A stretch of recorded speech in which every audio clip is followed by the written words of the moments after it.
দর্শক বন্ধুরা, আজকে আপনাদেরকে নিয়ে আসলাম নতুন একটা টপিক, যেটা হচ্ছে রসুন। এই রসুন আপনারা কম বেশি সবাই চেনেন, জানেন। তবে রসুনের যে এত উপকার, এটা অনেকে হয়তো নাও জানতে পারেন। আজকে আমি রসুনের উপকারিতা এবং ব্যবহার সম্পর্কে জানানোর চেষ্টা করব। যদি চ্যানেলটি আপনাদের ভালো লাগে, ভিডিওটি ভালো লাগে, তাহলে আমাদের চ্যানেলটি সাবস্ক্রাইব করে দিবেন। বন্ধুরা, চলুন রসুন সম্পর্কে আমরা জানি। রসুন হচ্ছে একটি গুল্মজাতীয় উদ্ভিদ। এর কাণ্ড পর্দাযুক্ত, গাছের মূল থেকে অনেক সরু শেকড় বের হয়। কাণ্ড আবার কোষমুক্ত। যদি ছাড়ানো যায় তবে কাণ্ড থেকে পৃথক পৃথক প্রতিটি অংশ বের হয়ে আসে। রসুনের নামকরণ: রসুন 6 ধরনের, 6 রসের মধ্যে একটি রসে রঞ্জিত হচ্ছে রসুন। রসুন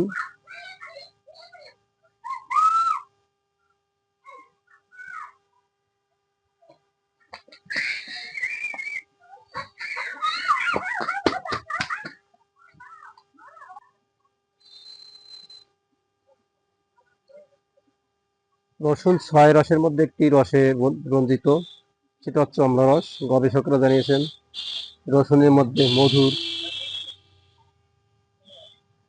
মধুর, লবণ, তিক্ত, কটু ও কষায় রস বর্তমান, যেটা অম্লনাশক হিসেবে কাজ করে। অপরদিকে পৌরাণিক কাহিনী অনুসারে কশ্যপ সংহিতায় দেখতে পাওয়া যায়, ইন্দ্রের স্ত্রী শচী দেবী ছিলেন নিঃসন্তান। পুত্র সন্তান লাভের আশায় ঋষির পরামর্শে ইন্দ্রদেব অমৃত আনলেন। সে অমৃত পান করার সময় শচী দেবীর ঢেকুর ওঠে। এর ফলে সে অমৃত কিছুটা পরিমাণে পৃথিবীতে পড়ে দেওয়ায় রসুনের সৃষ্টি হয়।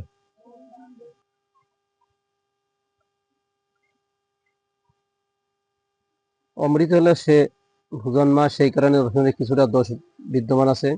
দোষটা হচ্ছে তার মধ্যে দুর্গন্ধের সৃষ্টি হওয়া।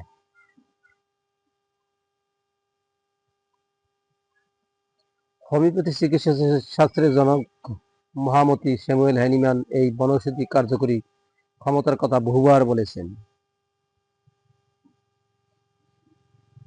বেশ কয়েক বছর আগে জনৈক চিকিৎসা বিজ্ঞানী আক্ষেপ করে বলেছিলেন যে দেহে অথবা দেহের বাহিরে রসুন প্রয়োগ করলে দেহের দোষ থাকে না।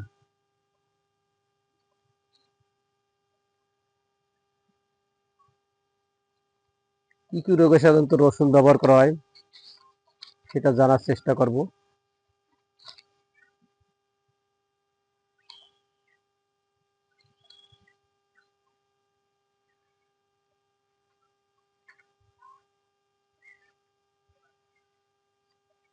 কৃমি রোগে রসুন কার্যকরী। চর্মরোগ ও চর্মে বিবর্ণতায় রসুন কার্যকরী। কাশ ও শ্বাসরোগে, পালাঘরে, বিভিন্ন ধরনের চোখের রোগে, রাতকানা রোগে, হাড় ভাঙায়, বিভিন্ন ধরনের চোখের রোগে, অস্থির সম্বন্ধীয় রোগে, বীর্য সম্বন্ধীয় রোগে, কুষ্ঠ রোগে, পেটের গ্যাসে, অম্বল রোগে, ফোড়া ও বিস্ফোরায়, উচ্চ রক্তচাপজনিত রোগে, অর্শ রোগে, অগ্নিমান্দে, সংক্রামক রোগে, ফ্যারিনজাইটিস রোগে, ধমনীর সংকোচনে, বলতা অথবা বিষে কামড়ালে, অশ্বদ্যুতি রোগে সাধারণত এই রসুন ব্যবহার করা হয়।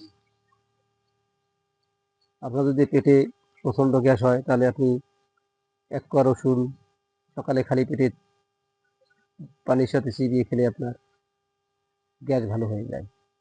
এছাড়া রসুনের বড়ি তৈরি করতে পারেন। সেক্ষেত্রে 3টি রসুনের কোয়াকে খোসা ছাড়িয়ে বিনা জলে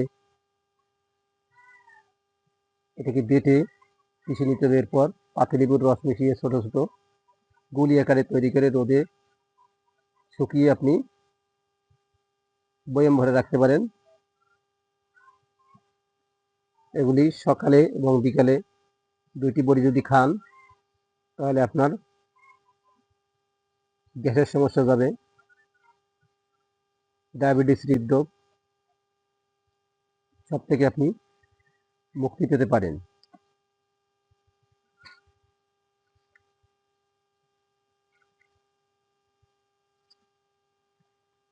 তাহলে আপনি কি পরিমাণ রসুন খাবেন?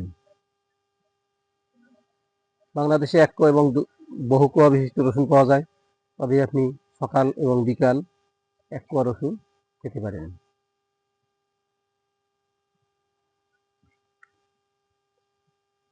বর্তমানে বিভিন্ন ওষুধের দোকানে যে রসুনের ট্যাবলেট বিক্রি হচ্ছে, সেই ট্যাবলেটের অথবা বড়ির কথা বলা হচ্ছে না।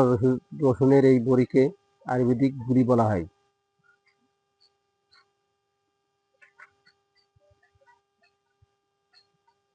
পায়ের তলায় করা হলে রসুন ব্যবহার বিশেষ ফলপ্রদ, একথা ভারতীয় চিকিৎসা বিজ্ঞানীরা বলেছেন। টাইফয়েডের জীবাণু ধ্বংস করে এই রসুন। রসুনে সাধারণত এ, বি, সি এবং ডি আছে। বন্ধুরা, আপনি যদি নিয়মিত রসুন খান বা রসুন ব্যবহার করেন, তাহলে আপনি অনেক রোগের হাত থেকে রক্ষা পাবেন। সকলকে আজকে ধন্যবাদ। আবার আসবো নতুন কোনো টপিক নিয়ে।